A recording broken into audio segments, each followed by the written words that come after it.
नमस्कार दोस्तों, आज बड़े भावुक दिल के साथ आप सबसे अपने मन की बात शेयर करना चाहती हूँ।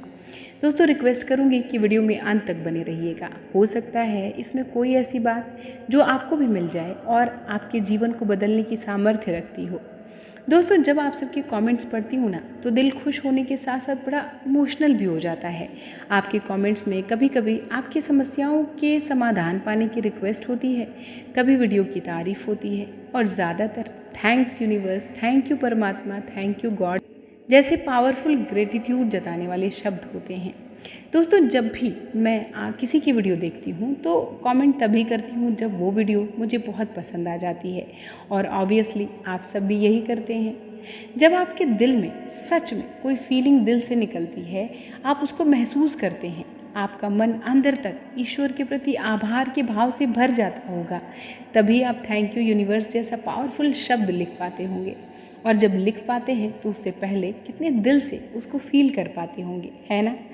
और यही सोच करके मेरा मन खुद ईश्वर के प्रति आभार के भाव से भर जाता है। दोस्तों आप न केवल इस परम शक्तिशाली अमेजिंग यूनिवर्स को ग्रैटिट्यूड पे कर रहे होते हैं, बल्कि आप खुद अंदर से कितने पावरफुल सोल बनते जा रहे हैं। Law of attraction, gratitude, self love, इन सब चीज़ों को समझकर आप अंदर से जो स्ट्रेंथ फील कर पा रहे होंगे, आप कितने अच्छे इंसान बनने का प्रयास कर रहे होंगे।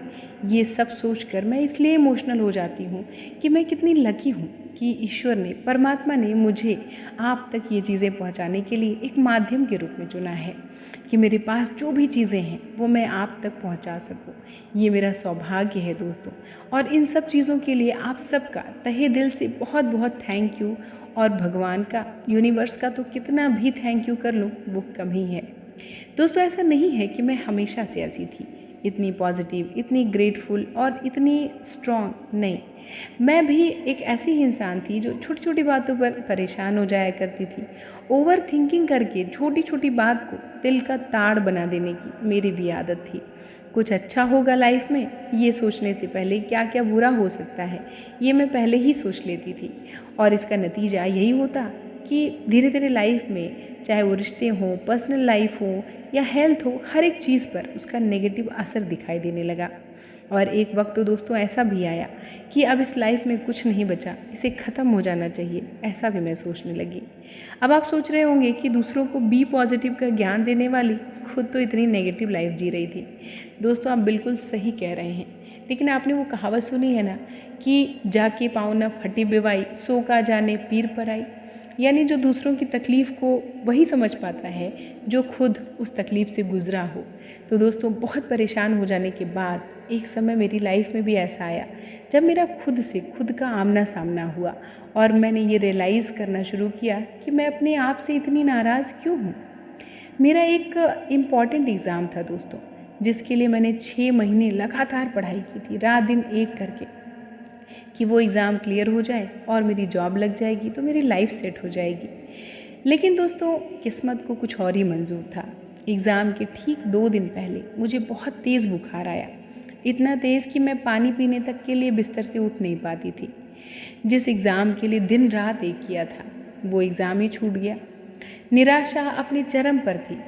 हॉस्टल में थी ना, तो फैमिली मेम्बर्स भी कोई साथ में नहीं थे जो देखभाल करते। साथ में दोस्तों को मैंने मना कर दिया था कि घर में किसी को कुछ मत बताना। जाने क्या था, मन में लगता था कि सब मेरे खिलाफ हैं, सबसे मैं नाराज़ हूँ। उस टाइम पर दोस्तों मेरे साथ रहने वाले दोस्तों ने मेरी बहुत केयर की।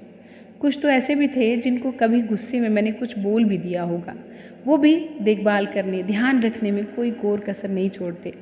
और धीरे धीरे मैं रिकवर होने लगी। दोस्तों रिकवर होते होते एक दिन मैं लेटे लेटे बिस्तर पर आराम कर रही थी। मन कर रहा था कि बहुत हो गया, कब से मैं बेड पर पड़ी हूँ, अब और नहीं, थोड़ा मुझे चेंज चाहिए। तो उस समय मैं सडनली बिस्तर से उठी और अपने शीशे के सामने जाकर खड़ी हो गई। मुझे मेरी सूरत बिल्कुल भी अच्छी नहीं लगी। मुझे लगा कि मैं कितनी बीमार और न जाने कैसी हो गई हूँ। मैंने खूब ध्यान से खुद को निहारा। फिर मैं बाथरूम में गई, पूरा फेस मैंने अपना क्लीन किया, वापस आई, अपने बाल ठीक किए, अपना चेहरा सही किया, थोड़ा मेकअप किया और बस 5 मिनट में ही लगा कि जैसे शीशे के सामने कोई और खड़ा हो गया। वीकनेस बहुत लग रही थी तो एक चेयर लगाकर मैं शीशे के सामने ही बैठ गई और लगातार खुद को देखे जा रही थी। लगा कि सामने कोई और खड़ा है मुझे कुछ समझाने के लिए। मन में ख्याल आने लगा कि मैं अब क्या बन गई हूँ। इतनी दुखी, चिड़चिड़ी, नाराज़ सी लड़की, कहाँ गई वो खुश रहने वाली, एक स्वस्थ, एक पॉजिटिव लड़की। आखिर दुख क्या है तुम्हें? क्या चाहती क्या हो तुम अपनी ज़िंदगी से? किससे नाराज़ हो? खुद से या औरों से? क्या चाहिए तुम्हें? फिर ख्याल आया कि कितना अच्छा परिवार है जो मुझे कोशिश कर रहे हैं कि मैं पढ़ लिख जाऊं, अपने पैरों पर खड़ी हो जाऊं। कितने अच्छे दोस्त हैं जो हर परेशानी में साथ खड़े हैं। और अपने आप को देखो, ऊपर से नीचे तक ईश्वर ने कितने प्यार से तुम्हें बनाया है। सारे शरीर के एक एक अंग इतने अच्छे से तुम्हारे हाथ, पैर, आँखें, नाक, कान सब कुछ दिया है। जब वो ऊपर से तुम्हें देखते होंगे तो उन्हें कितना दुख होता होगा। तुम्हें इस तरह से दुखी, उदास, परेशान देखकर क्या लगता होगा उन्हें। दोस्तों, ये सब बातें खुद से ही मैं पता नहीं क्या क्या मेरे मन में ख्याल आता जा रहा था और मैं खुद से करते जा रही थी। और मैंने रियलाइज़ किया तो तब तक 2 घंटे हो गए थे। मैं ऐसे ही सोचते विचारते शीशे के सामने बैठी थी और खुद से न जाने क्या क्या मैं बातें करती जा रही थी। दोस्तों, वही वो दिन था जब मैंने ये रियलाइज़ किया कि मैं किसी से नहीं बल्कि खुद से ही नाराज़ हूँ। मैं चाहती हूँ कि मेरी लाइफ में सब कुछ मेरे मन मुताबिक हो, और जब सब कुछ मेरी मर्ज़ी के ख़िलाफ़ होता है तो मैं उसको हैंडल नहीं कर पाती थी। उस दिन मैंने रियलाइज़ किया कि जब मैं बीमार थी तो उसकी तकलीफ़, उसका दर्द मैंने ही महसूस किया। वो और जो मेरी लाइफ में अब खुशियाँ होंगी या सक्सेस आएंगी वो भी मैं ही महसूस करूँगी। लेकिन तब जब मैं अपने आप को माफ़ करूँगी, तब खुद से माफ़ी मांगूंगी, तब खुद को जैसी हूँ वैसे एक्सेप्ट करूँगी, तब भगवान के प्रति आभार व्यक्त करूँगी, तब जीवन में जितनी भी ब्लेसिंग्स है उसको समझ पाऊँगी, तब। दोस्तों, वो दिन मेरी लाइफ का एक टर्निंग पॉइंट था। मैंने ये महसूस किया कि दुनिया और दुनिया के लोग हमें वैसे ही दिखाई देते हैं जिस नज़रिए से हम उन्हें देखते हैं, और जैसे हम उन्हें देखते हैं वैसे ही हमारे साथ होने भी लग जाता है। और सारी शिकायतों को छोड़कर शुक्रगुजार होने का रास्ता बना लेना जीवन में बेहतरी की ओर ले जाने का रास्ता है। अपने भगवान, उस परमेश्वर, उस सुप्रीम पावर से एक ऐसा प्यारा कनेक्शन बना लीजिए, जोड़ लीजिए कि आपके मन में कोई बात आने से पहले ही वो भगवान तक पहुंच जाए। दोस्तों, जीवन बदल जाता है जब आप अपनी चीज़ों के लिए धन्यवाद कहना सीख जाते हैं। अपने जीवन में, अपनी सांसों, अपने शरीर, एक एक अंग, एक एक चीज़ के लिए धन्यवाद व्यक्त करना शुरू कर दीजिए। अपनी फैमिली, अपने रिश्ते, अपना नाम, पैसा, काम, हर एक चीज़ में, हर एक चीज़ के लिए भगवान का धन्यवाद कीजिए। जीवन ना बदल जाए ना दोस्तों तो कहिएगा।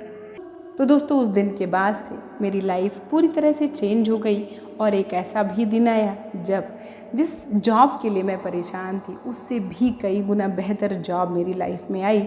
और आज मैं अपनी लाइफ की हर वो कामयाबी जो मैं चाहती हूँ, हर वो चीज़ आसानी से अपनी लाइफ में अपनी ओर आकर्षित कर पाती हूँ जैसा मैं चाहती हूँ। तो ये सब कुछ आपके ऊपर है दोस्तों। आप अपने नज़रियों को बदलिए, अपनी सोच को बदलिए, अपने विचारों को बदलिए। जैसा आप चाहते हैं ना कि आपकी लाइफ में हो, आप बिल्कुल वैसे ही बन जाइए। पॉजिटिव चाहते हैं, पॉजिटिव बन जाइए। आप चाहते लोग आपको प्यार करें तो प्यार बन जाइए। यकीनन आपकी लाइफ आपके हिसाब से बदल जाएगी दोस्तों। तो ये तो थी मेरी कहानी। अब आपकी कहानी सुनूंगी कमेंट सेक्शन में। तो कमेंट सेक्शन में अपने एक्सपीरियंसेस लाइफ के मुझसे शेयर करना मत भूलिएगा। मिलती हूँ आपसे नेक्स्ट वीडियो में, तब तक के लिए नमस्कार।